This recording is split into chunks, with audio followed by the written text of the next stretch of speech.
Hello and welcome to Main Street Matters by Heart on Main Street, the podcast that knows that a good customer is a comfortable customer and a comfortable customer buys more.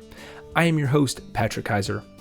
This is part 4 of 10 in examining Paco Underhill's book, Why We Buy, and the 10 key takeaways that can help retailers like you view their store and their business differently.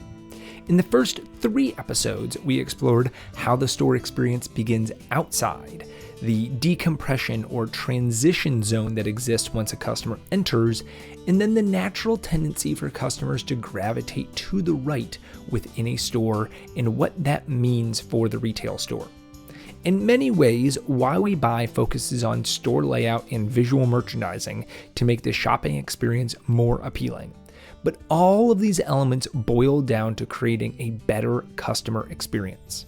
There's a direct link between how long a customer stays in the store and how much they spend. So many strategies in Why We Buy aim to enhance that experience, encouraging customers to stay longer and buy more. In other words, Paco Underhill highlights factors within retail environments that can shorten a customer's shopping time and cause the retailer to miss out on potential sales if adjustments are not made. This idea ties directly into today's topic. So come gather around our book club campfire because today we're going to discuss how customers need space and comfort in order to make their buying decisions. Before we dive into this concept, I want to pause for a moment to consider the overall idea that the longer a shopper stays inside the store and interacts with product, the more money they tend to spend. In Why We Buy, Paco Underhill highlighted several different types of retail stores and the average time buyers and non-buyers spend in the store. In an electronics store, buyers stay about 9.5 minutes compared to 5 minutes for non-buyers. In a toy store, it's 17 minutes versus 10 minutes. These minutes add up and can lead to the customer spending 3 to 4 times more money at that store. As a retail owner or someone working in retail, do you know the average time spent in your store by buyers versus non-buyers? What about small buyers versus large buyers? Understanding this information could be very valuable. You need to know how long people spend shopping your store or browsing your products before you can figure out how to increase that time. And you won't know how much shoppers will buy until you make the shopping experience as comfortable, easy, and practical as possible. So let's begin by examining some key concepts Mr. Underhill discusses regarding comfort in a store. One element is usually obvious, but it should not be overlooked. People need time to decide on a product. Now, some shoppers are going to enter in a store, go straight to what they want, they're going to grab it, they're going to head to the cash register and pay. These are generally men. We're not concerned about them. They aren't browsers or shoppers, they're buyers. These customers tend to be reliable and consistent, although often smaller dollars in size. When they have a need, you're going to see them in your store. When they don't, you won't. Our focus is going to be on attracting shoppers who are ready to spend and in converting casual buyers into actual buyers. These shoppers take their time in the store. They want to touch and feel your products, compare options, read labels and packaging, and ultimately make the best decision when making a purchase. For these customers, we aim to make the entire shopping process as comfortable as possible. Now, imagine for a second that you're in a store and you're comparing 2 different products. You've decided which one to buy, but you want to review the packaging first. As you make your choice, another shopper accidentally jostles you while they're trying to pass by. It's unsettling and distracting, but the shopper's mistake isn't necessarily their fault. The aisle is very narrow. And then a little bit later, this happens again as someone else walks by, and then maybe even a third time. What are you likely to do? Underhill's research shows that most customers, after being brushed or jostled, will simply leave without buying anything. This is what Underhill calls the butt brush, an unexpected invasion of personal space. When shoppers are deciding and examining products, the butt brush can be startling. It makes you feel rushed, distracted, and like you're in the way, which can lead you to want to leave. And as a result, the store loses an easy sale. So what can you do to prevent the butt brush or the fight or flight responses that it triggers? One potential solution is to expand walkways in the store or around specific displays or fixtures. If you notice congestion points, consider what might happen if you moved some items to create more space.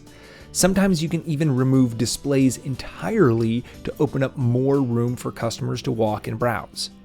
I've been in many retail stores that are over-merchandised with fixtures everywhere. I can't walk through the aisles with my bag on my shoulder without fearing that I'm going to knock into a display, or even worse, knock over a product and potentially break it. I remember one store where I felt the need to keep moving or risk causing a traffic jam. It was so tight. Needless to say, I wasn't able to look at anything long enough to decide whether I wanted to buy it. If you're having trouble with a product or a category, or if you notice that nothing off an entire display or fixture moves, check the congestion around it. Also observe if people interact with the merchandise but don't end up buying it. This could indicate that something else is going on, and moving the display away from the main thoroughfare or to a less crowded spot might actually boost your sales. An additional finding of the butt brush phenomenon is that women tend to avoid inspecting anything below waist level for fear of being jostled from behind. You can't ask a woman to bend over and expect her to feel comfortable for more than a moment or two. You can't crowd a woman and expect her to stay. Shoppers become annoyed in a busy aisle after they've been brushed against just even a couple times. Irritated customers don't stick around. They're more likely to leave without making that purchase. Another similar element that Underhill mentions is to examine the main thoroughfares of your store. Which areas receive the most traffic? Is there a route that customers take to reach the desired product where they're just breezing in and out of? If so, then you should avoid placing items there that require a lot of decision making and processing along this route. Underhill gives the example of a convenience store that had a display of aspirin on the most convenient path to get to the sodas from the fridge. As shoppers in this case, which were mostly older shoppers looking for their preferred brand of aspirin or the right type and the best deal, they became irritated and even worse, thrown off balance by people that were rushing up and down the aisle to get the soda and then coming right back down the same way to get to the cash register. Again, people saw, they looked at and inspected the product, but they didn't complete the purchase because they weren't given the space in order to make their decision calmly. Another concept from Why We Buy that will make shopping more comfortable and extend time customers spend in the store are baskets. I briefly mentioned baskets in a previous episode, but there is no easier way to help a customer increase their own purchasing than by providing baskets for them. And remember, baskets should not be placed at the very front in the transition zone where no one is going to notice them. Spread them out throughout the store. Try to anticipate points where customers' hands are going to be full and they're going to be looking for that basket. Since most humans have 2 arms, we can roughly hold about 2 to 5 items depending on the size of those items before our arms are full. Once our arms are full, the shopping trip is over. You can't hold anything else, you can't buy anything else, you're done. Baskets significantly extend that shopping experience. They are easy and comfortable to use, placing one basket on an arm, which is usually your left, and picking up items with the other arm, which is usually the right. Baskets distribute weight well, so even heavy items can be carried easily. They make shopping more comfortable, and with that comfort, shoppers tend to spend more time looking at your products and buying them. Seating is another element that can enhance the comfort during the shopping experience and encourage customers to spend more time in the store. Paco Underhill is a big fan of seating. If you've ever listened to one of his speeches or read his book, it is clear that he advocates for having seating available in the store. There are several reasons for this. Obvious ones include that seating provides comfort. Get off your tired feet, take a load off, sit down and relax. Seating can be strategically placed throughout the store, especially if you have an older clientele who might need more frequent breaks and rests. It's also ideal outside fitting rooms for friends to sit on while the customers try on clothes. Who doesn't love a fashion show for your friends? Plus, seating is so much more comfortable than standing or maybe even lurking outside the fitting rooms, which just feels awkward. Seating is also beneficial for the male companion.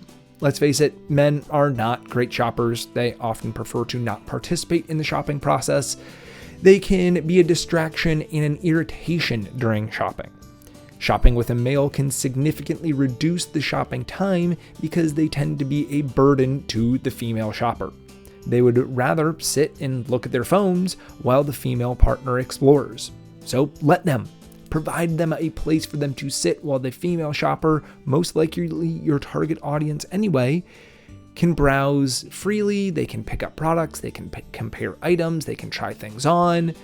This way, the shopper won't feel rushed, they'll have their space to make their decisions, and they'll be much more comfortable while shopping. So, who are females more comfortable shopping with, and who would help them increase the amount of time that they spend in the store? Their friends. Do what you can to encourage your customers to bring their friends.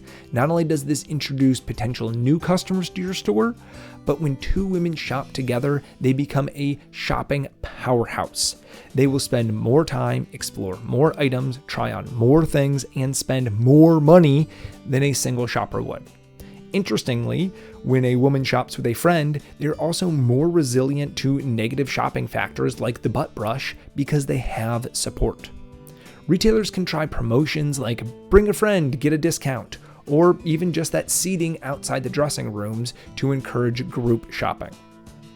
The longer someone has to make a decision, the more likely they are to buy the product. When they feel comfortable in the space, they will spend more time making that decision. The more time a customer spends in the store, the more likely they are to make a purchase. Therefore, providing your customers with adequate space and creating the most comfortable shopping experience possible will help increase your sales. So, over the next week, next 2 weeks, whatever, next couple days, before our next episode comes out, I want you to take a look at the shopping comfort level in your store. Do you feel that customers have adequate time and space to make decisions on their products? Are there congestion areas that could be improved by moving or eliminating a display? Are there opportunities for baskets or seating that would increase and create additional comfort for the customers and elongate the shopping experience? Take a look at your store, analyze these factors, and start thinking about how you can create more comfort for your customers. Until next time, stay safe, shop local, and keep your heart on Main Street. This episode is written, produced, researched, and edited by me, Patrick Keiser, with a very special thanks to Paco Underhill and his book, Why We Buy. For more information about Heart on Main Street, you can go visit www.heartonmainstreet.org. And if you have any feedback, I would love to hear it. We're starting this new book club adventure together. So you can always email me at contact@heartonmainstreet.org. Take care. Bye.